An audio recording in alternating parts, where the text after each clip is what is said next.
अ, नमस्कार, मैं रवि भटनागर। वसुदेवसुतं देवं कंसचाणूरमर्दनं देवकी परमानन्दं कृष्णं वन्दे जगद्गुरुं।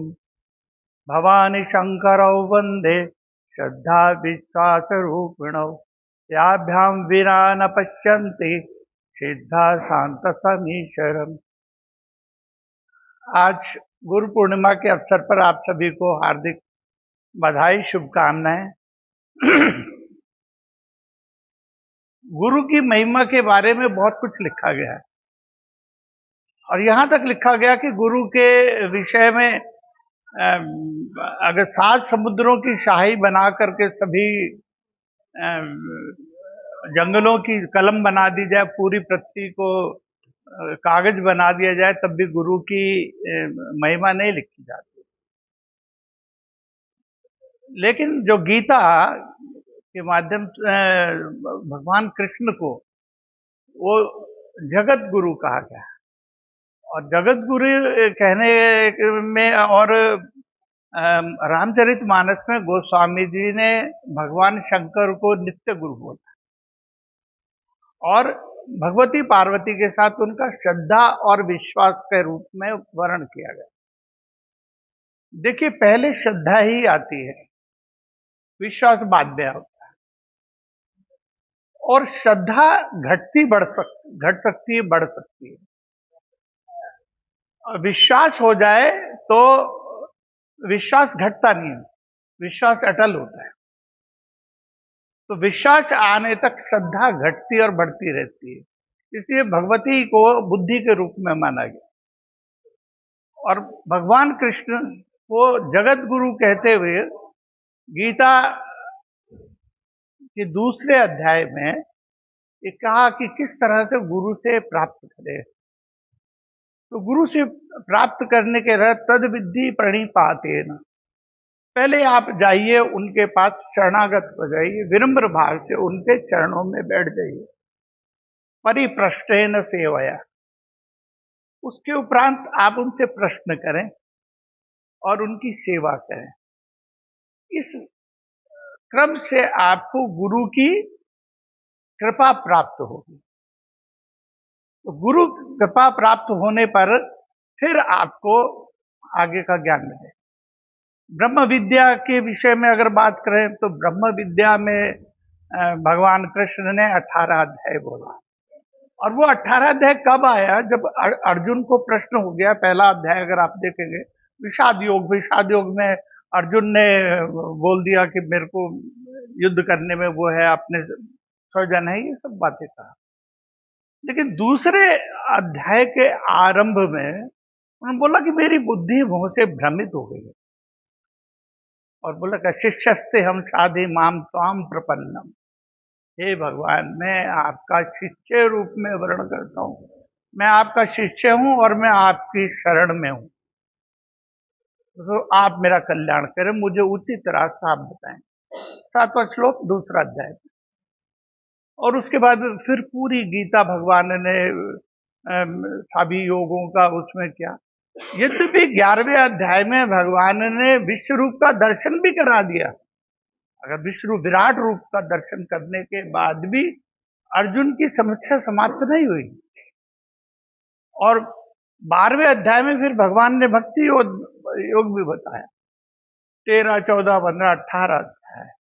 और 18 अध्याय में जाने के बाद बोला कि अब मेरी बुद्धि जो है न मोह से हट गई है। अब मैं आप जो कहेंगे, करिष्ये वचनम तवा है। हे भगवान, अब मैं, जो मेरा मोह है ना वो नष्ट हो गया। स्मृति निर्दवा, याद आ गया मुझे, सब कुछ पता लग गया। तो अब करूंगा क्या? बोले अब आप जो बोलेंगे वो मैं करूंगा। बोले फिर मेरा स्मरण कर और युद्ध कर। युद्ध किया। ये ब्रह्म विद्या की विस्तृतता है। लेकिन वास्तव में अगर आप श्रीमद् भागवत के अनुसार जाएं तो भागवत में आपको मिलेगा दत्तात्रेय जी का प्रसंग। और दत्तात्रेय जी महाराज ने 24 गुरुओं को बोला। लेकिन उन्होंने कोई वो नहीं करी, शिक्षा रूप में माना, उनसे शिक्षा ली। और वो शिक्षा, वो जो प्रसंग है वो ये बताता कि शिक्षा आपसे कहाँ से मिल सकती है। एक गणिका से, एक वेश्या से भी शिक्षा ली। 24 गुरुओं में एक वेश्या भी उनकी शिष्य है, और उस वेश्या द्वारा भी दत्तात्रेय महाराज को गुरु माना गया, जबकि दोनों में कोई संवाद नहीं हुआ, कोई शरणागति नहीं हुई वहां से, केवल देख करके सीख ली, और उस गणिका का उद्धार हो गया, दत्तात्रेय जी भी। यद्यपि दत्तात्रेय जी को भगवान शंकर का अवधूत अवतार माना जाता है, और 24 गुरुओं में अनेक गुरु हैं, उसका वर्णन तो कभी अलग से चर्चा की जा सकती है, लेकिन एक बालक को भी गुरु माना उन्होंने, और बालक से एक ज्ञान लिया कि उसमें अहंकार बुद्धि नहीं होती, उसमें अपमान भाव नहीं होता। कोई बच्चा आए, छोटे बच्चे को आप डांट दीजिए, वो चला जाएगा, लेकिन थोड़ी देर बाद वो फिर आ जाएगा। तो अहंकार शून्य होता है। तो इस रूप से आप कहीं से भी वो कर सकते हैं। तो पहला वर्ण तो एक तो देखे दीक्षा गुरु होते हैं, दीक्षा गुरु हो सकते हैं। और जो विद्यालयों में हम जाते हैं, तो विद्यालय में भी जो हमको शिक्षा देते हैं वह भी गुरु समान है, गुरु ही है। शिक्षा पद्धति में देखिए, जो वास्तव में जो हम स्कूल में पढ़ते हैं, वो जीवन में सभी कुछ हमारा उपयोग हो जाए ऐसा नहीं होता। जो कुछ हमने सीखा होता है क्लास में वो आता नहीं, लेकिन इसका अर्थ ये नहीं है कि वो सब कुछ निरर्थक होता है। वो जीवन में कहीं ना कहीं आपको पता रहता है, जबकि 12वीं कक्षा तक की जो पढ़ाई है, उसमें सभी विषय लेकर के चलते हैं। बाकी वो बोलते हैं 12वीं के बाद आप अपना विषय चुन लीजिए, आपको किस रास्ते में जाना है ना। जो साइन कॉस टेन जो हमने मैथमेटिक्स में सीखा, मेरे ख्याल वो हमने जीवन में कभी उपयोग नहीं किया, लेकिन अगर हम इंजीनियरिंग साइड में जाएंगे तो उसकी उपयोगिता हो जाएगी। और मैं ये सोचता था कि जब 6, 7, 8 में कंपलसरी होता था संस्कृत, और संस्कृत जो था वो इतनी जल्दी आता नहीं था, हमारे को बड़ा कठिन लगता था। उसमें जो रूप होते थे, रूप आते नहीं थे। लेकिन अध्यात्म में आने के बाद मैंने देखा उस रूप का बड़ा महत्व है। और फिर एक बार वो हमारे टाइम में एक पुस्तक होती थी संस्कृत विनोद, तो मैं ढूंढा, वो अब तो चेंज हो गया, वो पुस्तक मेरे को मिली नहीं थी। वो उसमें बाद में पीछे कुछ रूप दिए थे, तो मैंने उसको फिर इंटरनेट से उसको वो डाउनलोड किया, देखा, तो उसमें कर्ता कर्म कर्ण अधिकरण है ना, संबोधन, ये सब कुछ, ये सारी चीजें ये अध्यात्म में आपको यूज हुई।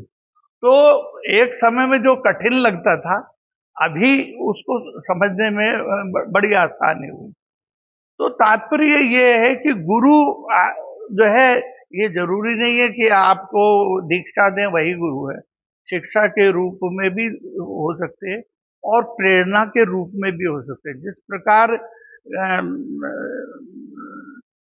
दत्तात्रेय जी महाराज ने गणिका को देखा कि रात को अंधेरे में एक दीपक जला करके वो अपने ग्राहक का इंतजार कर रही है, और एक टक वो राह पर देख रही है, यही देख करके बोले, और उसको बोल दिया कि इतनी प्रतीक्षा अगर तुम एक ग्राहक की कर रही हो, अगर यही प्रतीक्षा भगवान की करती तो कितना अच्छा हो।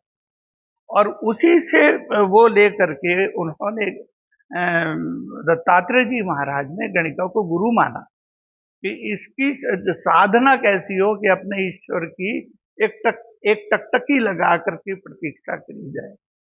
और मानस में अगर आप प्रसंग को देखेंगे, तो शबरी जी के गुरु हैं मतंग ऋषि।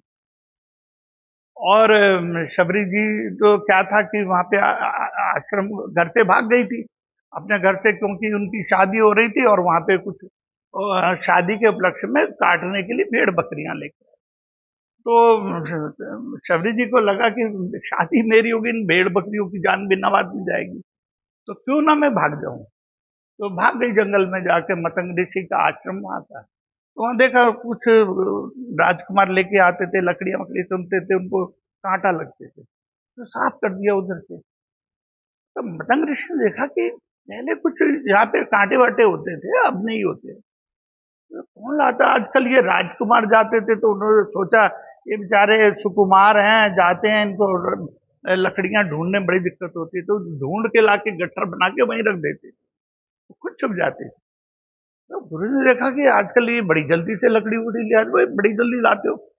हाँ महाराज, जल्दी से हो जाता है ना, बताया नहीं।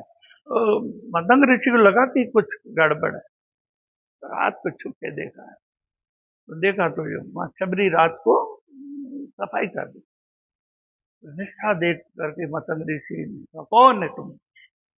तो महाराज ने शबरी, क्या करती है यहाँ? ये सब सफाई करती है। अच्छा, तो उसका भाव देखते हुए मतंग ऋषि ने बोला कि चलो तुम आश्रम में आ जाओ। दीक्षा नहीं दिया, शबरी को दीक्षा नहीं दिया।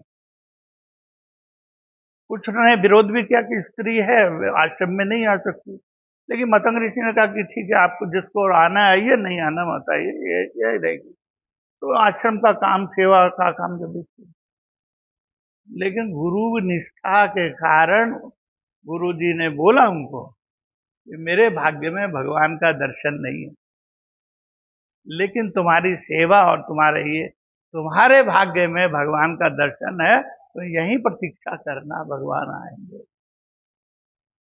तो यद्यपि गुरु निपुण होने के बाद भी उनको भगवान का दर्शन नहीं हुआ, और केवल दीक्षा नहीं, केवल शिक्षा, सेवा भाव से, गुरु की सेवा से ही उनको भगवान की प्राप्ति होती है। जिसके मानने से, ऐसा करने से आपके अंदर का भाव हो जाए। मैं ऐसा मानता हूं कि गुरु शरीर नहीं है, मेरी अपनी निष्ठा जो है, गुरु शरीर नहीं है, गुरु एक भाव है। और एक लोग कहते हैं कि पानी पीजिए छान के, गुरु कीजिए जान के। तो मैंने ऐसे संतों से सुना, मेरा भाव प्रबल है कि अगर मैं गुरु की परीक्षा करने जाऊं, तो परीक्षा लेने वाला बड़ा होता है कि देने वाला होता है? तो मैं तो स्वयं गुरु से बड़ा हो जाऊंगा। तो मैंने जीवन में कभी भी गुरुओं की खोज नहीं करी, लेकिन मेरे को गुरु मिले, और जिनके सानिध्य से मुझे बहुत लाभ हुआ। तो जिनको दर्शन करने से ही आप में अगर भाव उत्पन्न हो जाता है, तो वही गुरु है, उसकी परीक्षा करने की आवश्यकता नहीं। और वो जैसा भी है, आपको आपका मार्ग प्रशस्त करेगा, ऐसा मेरा विश्वास। अब जैसे यहाँ आते हैं ना, तो अगर रचना जी को देख लें, तो कविता का भाव जागृत होता है कि नहीं होता? आपको चाहे आपने पहले लिखा हो या नहीं लिखा हो, थोड़ा बहुत लिखा हो, और थोड़ा बहुत सभी लिखते हैं, लेकिन मीटिंग में जाना है तो रचना जी का भाव आती है, आपको आता नहीं कविता। और ये सानिध्य का फल है कि इस साल, मतलब पिछले साल तो मैं नहीं था, मैंने इस साल देखा था 4-5 हमारे यहाँ लेखक बने, उनकी पुस्तकें प्रकाशित हुई। ये सानिध्य, केवल सानिध्य है, प्रणिपाते न, आप उनके साथ जुड़ गए, वही असर आपको लग गया, और उसी से बढ़ते बढ़ते ये, और ये बेल बढ़ने वाली है और आगे बढ़ेगी। तो ये जरूरी नहीं कि आप उनसे दीक्षा लें, उनका सानिध्य ही पर्याप्त है। इसलिए तो आज इस गुरु पूर्णिमा के अवसर पर मैं सभी गुरुओं को नमन करता हूं, और रचना जी को विशेष रूप से नमन करता हूं। और मेरा एक थोड़ा सा भाव है गुरुओं के सम्मान के प्रति। अरे भाई भटनागर जी, ओहो, अरे अरे हाँ। वो तो आ गई, वो तो नहीं।